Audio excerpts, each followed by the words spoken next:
आज आपण अगदी झटपट कमी साहित्यामध्ये आणि कुठलीही मोठी तयारी न करता एकदम खुसखुशीत रव्याच्या इन्स्टंट चकल्या बनवणार आहोत। ह्या चकल्या बाहेरून कुरकुरीत, आतून हलक्या आणि चवीला एकदम अप्रतिम होतात। तर चला मग यासाठी काय साहित्य लागतं तर ते बघू आपण। इथे 2 वाटी मी रवा घेतला आणि 1 वाटी हे बेसन घेतलं, म्हणजे 2:1 असं हे प्रमाण घ्यायचं आहे। त्यामध्ये नेहमीप्रमाणे तीळ टाकून घ्यायची, ओवा टाकून घ्यायचा, अर्धा चम्मच हळद घेतली, 1 चम्मच तिखट घेतलं आणि चवीसाठी 1 चम्मच हे मीठ घेतलं। साईडलाच एक छोटी कढई घेतली, त्यामध्ये मोहनसाठी तेल टाकून घेतलं आणि त्यामध्ये कढीपत्ता घालून छान कडक असा हा होऊ दिला। कडक झाल्यानंतर ते कडकडीत मोहन हे या पिठामध्ये घालून घ्यायचं। छान असं हे सगळं मिक्स करून घ्यायचं आणि त्यानंतर कोमट पाण्याने हे असं नरम असं भिजून घ्यायचं।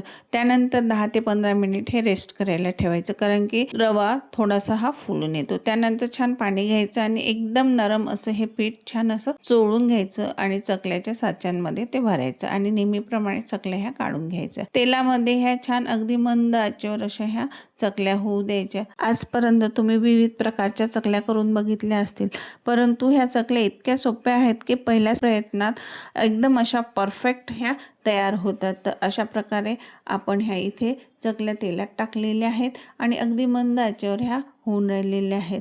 चकल्या झाल्या की छान काढून घ्यायच्या आणि त्या थंड होऊ द्यायच्या। थंड झाल्या की हवाबंद डब्यात ह्या ठेवून द्यायच्या। तर तुम्ही बघू शकता इथे आपली रव्याची इन्स्टंट ही चकली तयार झालेली आहे। तर अशा प्रकारे आपण अगदी कमी साहित्यामध्ये कमी वेळामध्ये इन्स्टंट अशी ही चकली तयार केलेली आहे। तर तुम्ही देखील करून बघा आणि माझ्या चॅनलला लाईक, शेअर, सबस्क्राईब जरूर करा। धन्यवाद।